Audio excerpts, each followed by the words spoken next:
Ini naskah janji Rasulullah Muhammad SAW dengan penganut agama Kristen. Perjanjian Najran ini disebut. Ini agak panjang teman-teman. Mana yang penting Abiko? Yang penting ini tadi sebagian. Ya, buat para penganut agama Nasrani, bila mereka memerlukan sesuatu untuk perbaikan tempat ibadah mereka atau satu kepentingan mereka dan agama mereka, bila mereka membutuhkan bantuan dari kaum muslimin, maka hendaklah mereka dibantu, dan bantuan itu bukan merupakan hutang yang dibebankan kepada mereka, tetapi dukungan kepada mereka dan anugerah dari Allah dan Rasulnya buat mereka. Tidak boleh seorang Nasrani dipaksa untuk memeluk agama Islam. Mereka hendaknya diberi perlindungan berupa kasih sayang dan dicegah segala yang buruk yang dapat menimpa mereka kapanpun dan dimanapun. Demikian janji Rasulullah Muhammad SAW sampai akhir. Nabi berpesan bahwa kalau seandainya dan pesan ini berlaku untuk rombongan dan semua orang Nasrani sampai akhir zaman.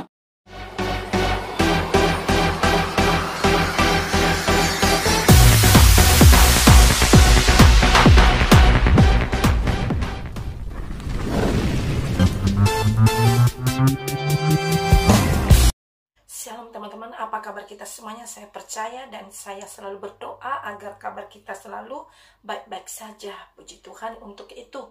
Dan saya ucapkan terima kasih banyak kepada teman-teman yang sudah mendukung channel ini dan yang sudah mendoakan kami dalam channel ini. Kiranya Tuhan yang membalaskan kepada setiap teman-temanku. Kali ini teman-teman, saya akan membagikan cuplikan video yang menurut saya penting untuk kita dengarkan, dan apalagi kita umat beragama, kita perlu mendengar hal ini teman-teman, agar menambah iman kita dan menambah juga rasa toleransi kita antar umat beragama, di mana ada cuplikan video bercerita tentang janji Nabi Muhammad kepada umat Kristen teman-teman, dan menurut saya ini harus kita dengarkan teman-teman. Oleh karena itu, mari kita dengarkan bersama-sama sebelum kita memberi masukan kita dan sebelum kita memberikan komentar kita dalam hal ini. Mari kita dengarkan bersama-sama. Kepercayaan umat Kristiani menyangkut Tuhan beda dalam sifat-sifatnya menyangkut ini. Tapi itu tidak menghalangi Nabi menulis perjanjian, menjanjikan bahwa kalian akan saya bela sebagaimana saya membela keluarga dekat saya. Nabi berpesan bahwa kalau seandainya dan pesan ini berlaku untuk rombongan dan semua orang Nasrani sampai akhir zaman. Di teksnya itu bisa dilihat di Google.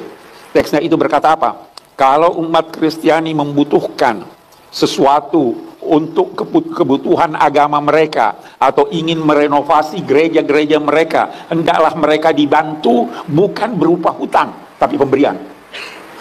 Ada itu.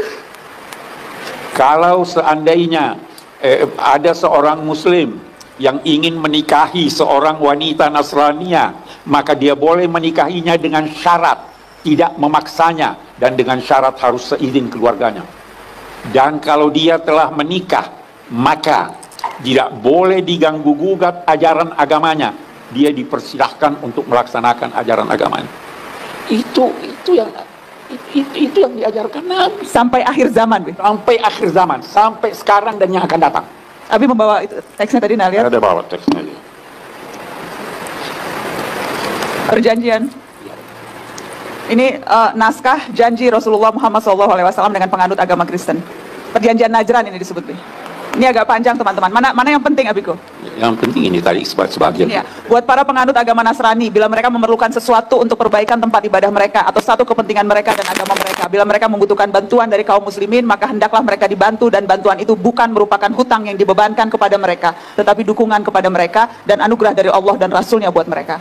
Tidak boleh seorang Nasrani dipaksa untuk memeluk agama Islam. Mereka hendaknya diberi perlindungan berupa kasih sayang dan dicegah segala yang buruk yang dapat menimpa mereka kapanpun dan dimanapun. Demikian janji Rasulullah Muhammad SAW sampai akhir. Bagaimana saudara setelah menonton video tersebut? Bagaimana tanggapan Bapak Ibu semua? Saya tunggu di kolom komentar. Komentarlah dengan sopan, komentarlah dengan santun, tanpa menghina, mencaci maki, dan mengolok-ngolok orang lain. Dan kita berdoa dan terus mendoakan supaya Cilegon dilawan oleh Tuhan. Daerah Cilegon terjadi hujan pertobatan. Tuhan jamah daerah Cilegon. Orang-orang yang ada di sana banyak mengenal keselamatan, banyak mengenal kebenaran, banyak percaya kepada Adonai Yeshua HaMashiach. Tugas kita satu, saudaraku. Apa itu Bang Pendi? Ayo kita melihat dalam Injil Markus 16 ayat yang ke-15. Lalu ia berkata kepada mereka. Siapa yang berbicara di sini Bapak Ibu? Yeshua HaMashiach. Yeshua HaMashiach berkata kepada para muridnya. Dan Yeshua HaMashiach saat ini berbicara kepada saudara dan saya. Dia berkata kepada kita semuanya, pergilah ke seluruh dunia. Kita disuruh pergi ke seluruh dunia. Beritakanlah Injil kepada segala makhluk. Ayo saudara, kita pergi ke seluruh daerah. Dan dimanapun kita berada, kita perlu dan wajib memberitakan Injil kepada setiap orang yang kita jumpai.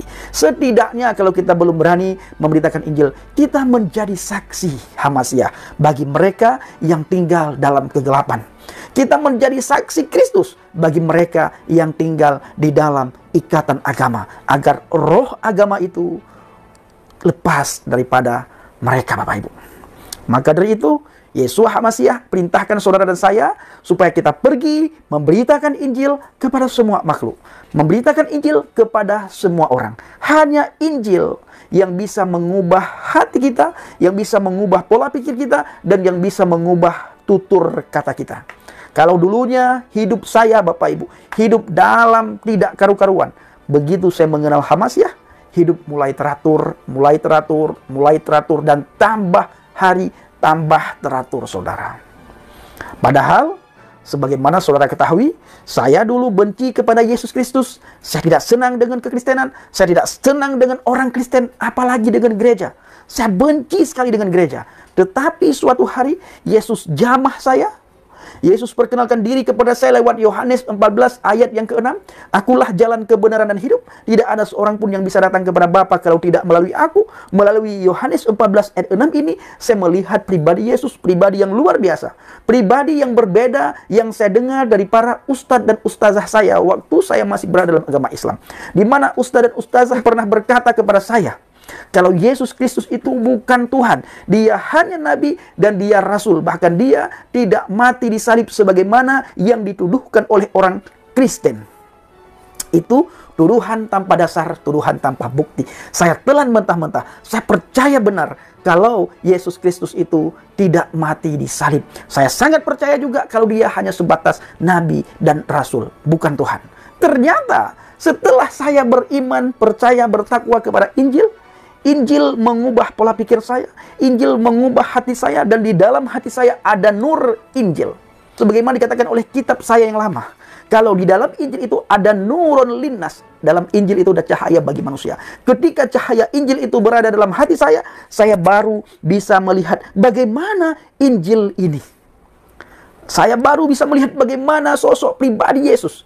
Dia bukan saja sebatas Nabi dan Rasul, tetapi dia adalah kalamnya Tuhan yang menjelma menjadi manusia yang sempurna. Dia adalah roh Bapa Yahweh itu sendiri. Makanya Yesus Kristus atau Yeshua HaMashiach artinya Yahweh yang menyelamatkan. Ya, saya ulangi, Yesus Kristus atau Yeshua HaMashiach, Yahweh yang menyelamatkan. Itu arti daripada nama dari Yeshua HaMashiach atau Yesus Kristus. Yahweh yang menyelamatkan. Bagaimana kita melihat Bapa Yahweh menyelamatkan bangsa Israel dari perbudakan Fir'aun di Mesir. Bagaimana Bapa Yahweh yang telah disembah oleh Bapa Abraham, Ishak dan Yakub. Bagaimana Bapa Yahweh yang telah disembah oleh para nabi dan rasul. Dan bagaimana Bapa Yahweh yang telah memperkenalkan diri kepada saudara dan saya, dan yang telah kita kenal, dan yang kita sembah dia, kita puji, kita muliakan dia lewat pribadi Adonai Yeshua HaMashiach. Kalau saudara ingin melihat bagaimana karya Bapa Yahweh, lihat dan pandanglah Yeshua HaMashiach. Kita mengenal Bapa lewat firman-Nya, yaitu Yeshua HaMashiach. Bahkan bila kita hanya menerima Bapa, sementara kita tidak menerima Yeshua HaMashiach, kita tidak akan bisa masuk surga. Karena jalan dan pintu surga itu melalui Yeshua HaMashiach. Tidak ada satu orang pun yang bisa datang kepada Bapa kalau tidak melalui aku, itu kata Yeshua HaMashiach. Siapa yang menerima Yeshua HaMashiach, maka menerima Bapa. Siapa yang menolak Yesua HaMasiah, maka sama halnya orang itu menolak Bapa. Jadi saudaraku, para pencinta channel Nyelah Baget, ayo kita semakin giat memberitakan Injil, memberitakan firman Tuhan, agar tidak lagi orang tinggal dalam ikatan agama, agar tidak lagi orang diperbudak oleh agama, agar tidak lagi orang diperbudak oleh dosa. Hanya Yesua HaMasiah yang bisa mengubah orang, Bapak Ibu. Seperti Yesua mengubah saya. Dulu saya benci, tidak senang, sekarang saya menjadi senang dan saya menjadi cinta. Bahkan saya ikut ambil bagian menjadi evangelis, menjadi penginjil, saudaraku. Nah, saya juga mengajak Bapak Ibu semuanya untuk ambil bagian. Saya juga mengajak Bapak Ibu semuanya untuk ambil bagian dalam pelayanan penginjilan. Saudara bisa mendoakan para penginjil agar diberikan kesehatan, kekuatan oleh Tuhan. Saudara juga bisa memberikan motivasi kepada para penginjil. Bahkan saudara bisa bersaksi di media sosial. Saudara bisa pakai media sosial untuk menjadi saksi Tuhan. Saudara bisa pergunakan media sosial untuk memberitakan firman Tuhan, memberitakan Injil, Bapak Ibu.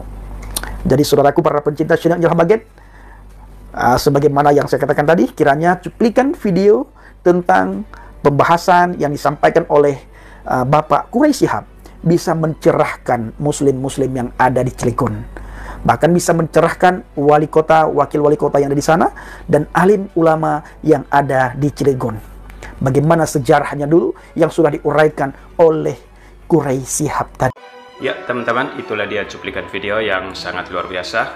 Dan saya akan membacakan bagi kita semua beberapa komentar dari netizen yang sangat luar biasa, teman-teman. Komentar yang pertama datangnya dari Riawan Kadang. Saya Muslim, saya yakin kalau umat Muslim mendengar ceramah Profesor Quraisy Shihab, pasti iman Islamnya kuat karena menyejukkan. Karena Bapak Kiai mengupas isi Quran, bukan sebaliknya. Sebagian ustadz malah membahas kitab umat lain dan dengan cara kebencian. Apakah Rasul mengajarkan kita umat Muslim dengan cara membenci sama umat lain? Kan tidak. Jadi jangan heran kalau banyak yang murtad. Orang Muslim tuh banyak yang cerdas. Terima kasih. Ya, mantap komentar ini. Ya, komentar yang berikut dari Yosef Gaudens. Mestinya belajar sejarah manusia-manusia pemberontak yang tinggal di Indonesia dan Nusantara. Baru belajar bicara supaya ngomong yang baik dan benar. Tahu aturan mengenai sejarah bangsa dan budaya Bhinneka Tunggal Ika, Pancasila, dan Undang-Undang Dasar 45 agar hidup damai sesuai ajaran agamanya dan saling mengasihi satu dengan yang lain sesuai himbauan berpatokan kepada beliau-beliau Soekarno dan Hatta sebagai pendiri Republik ini. Amin. Ya, komentar yang berikut dari Onser Nainggolan. Bila mana perjanjian Nabi Muhammad dengan umat Nasrani benar adanya, sudah ribuan tahun sampai sekarang, kenapa umat Muslim sampai sekarang terang-terangan masih bernafsu bejat menghancurkan gereja-gereja, ujaran kebencian, membabi buta, melarang mendirikan gereja, bahkan diskriminasi terhadap umat Nasrani? Jangan-jangan ini hanya slogan ucapan jempol yang tak ada manfaat bagi umat Muslim? Ini komentar dari Nenggolan ya teman-teman. Ya, komentar yang berikut dari Effendi. Terima kasih kepada Bapak Prof. Quraisy Shihab yang membacakan kutipan ayat dari Quran untuk pencerahan kasih dan kedamaian di bumi Indonesia ini. Semoga saudara kita Muslim mendengar dan memberikan kedamaian dan persatuan di negara tercinta ini. Salam kedamaian. Mantap. Ya, komentar yang berikut dari Asarudin Bulo. Jauh sebelum agama Islam muncul, Allah telah berfirman bahwa Israel adalah umat kepunyaannya. Karena itulah maka semua nabi hanya lahir dari keturunan Israel. Segala janji Allah telah digenapi di dalam Yesus Kristus, bahwa jalan satu-satunya menuju Bapa hanya melalui Yesus Kristus. Mantap.